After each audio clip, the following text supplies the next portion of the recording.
గురుగారు, వెంకటేశ్వర స్వామికి పెళ్ళైంది పద్మావతి అమ్మవారితో. కానీ వెంకటేశ్వర స్వామికి ఇరువైపులా ఇద్దరు భార్యలు ఉంటారు కదా, ఎందుకని? మీరు సరిగ్గా సంకల్పం అంటే ఇంకా కూడా ఇంకోళ్ళ పేరు కూడా మీకు వినిపిస్తుంది. శ్రీదేవి భూదేవి శ్రీ భూనీలా సమేతస్య అని చెప్పి. అంటే ఒక్క విషయాన్ని గ్రహించాలి. మహాలక్ష్మి అమ్మవారు ఒక్కరే. రాఘవత్వే అభవత్ సీత.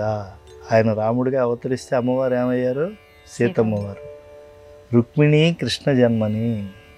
శ్రీసతి, నీల, జాంబవతి, యమునా సతి, ఇలాగే ఎంతోమందికి అనిపించిన ఒకే తల్లి ఆవిడ రుక్మిణీ భామ. ఆ రుక్మిణీ భామ యొక్క సప్త స్వరూపాలే ఈ సత్యభామ వీళ్ళంతా. అలాగే కలియుగంలో కూడా అన్యేషు చావతారేషు విష్ణోహ ఏష అనపాయని విడదలీయలేనటువంటి శక్తి ఎవరండి? ఒక పద్మావతి అమ్మవారే. ఈ పద్మావతి అమ్మవారితోనే శ్రీనివాస కళ్యాణం జరిగింది. ఇప్పుడు కూడా పద్మావతి అమ్మవారితోనే జరుగుతోంది. కాకపోతే మీ సందేహం ఏమిటి? పద్మావతి అమ్మవారు అయితే దాంట్లో శ్రీదేవి పద్మావత, భూదేవి పద్మావత, ఇది. కాకపోతే ఇప్పుడు విష్ణు సహస్రనామాలు చదువుతున్నారా మీరు?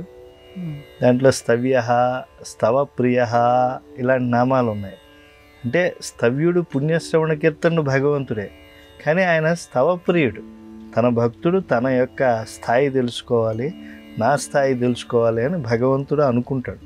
ఎందుకంటే అప్పుడే భక్తుడు జ్ఞానవంతుడు అవుతాడు. కనుక అప్పుడు భగవంతుడికి అభేద్యమైన 1000 వజ్రకవచాలు ఉంటాయి.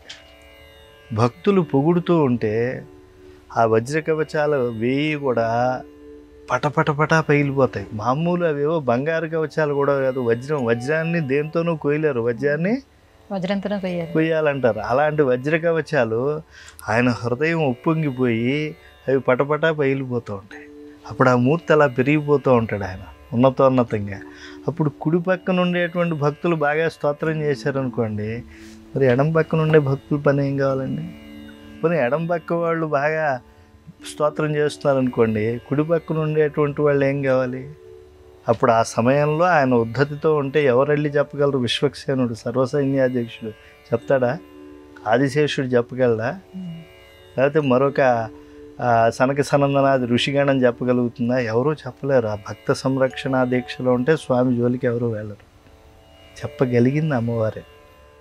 అందుకని ఆమె ఏం చేశారటంటేట, 2గా మారిపోయారట.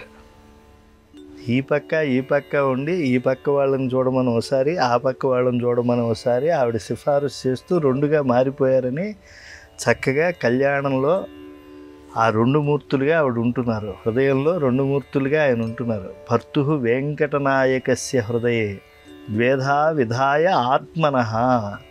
ఆ భర్త యొక్క వెంకటనాయకుని యొక్క హృదయంలో ఆ అమ్మవారు మన కోసమని 2 రూపాల్లో ఉంది. ఉన్న అమ్మ ఏం చేస్తుంది? భర్తరు వెంకటనాయకస్య హృదయే ద్వేధా విధాయాత్మనః మూర్తిం శశ్వదీయం కృపామృతఝరీ. దయ అనేటువంటి ఒక లక్షణానికి ఆయన అమృత సాగరంగా చేసేస్తుందట. భర్తరు వెంకటనాయకస్య హృదయే ద్వేధా విధాయ ఆత్మని మూర్తిం శశ్వదీయం శశ్వత అంటే ఎల్లప్పుడూ కృపామృతఝరీ శ్రోతస్విని భార్గవి ఉద్ధర్తుం నిఖిలాన్ అగణ్య విషమాంహోవహ్ని దగ్ధాత్మనః జంతూన్ సన్నిదధాతి విశ్వజనని పద్మావతి రక్షత.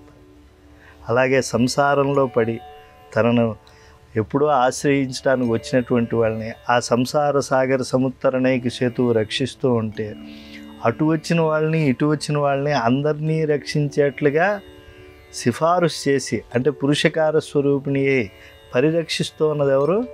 ఒకే పద్మావతి అమ్మవారు. ఆమె 2 రూపాల్లో కనిపిస్తోంది.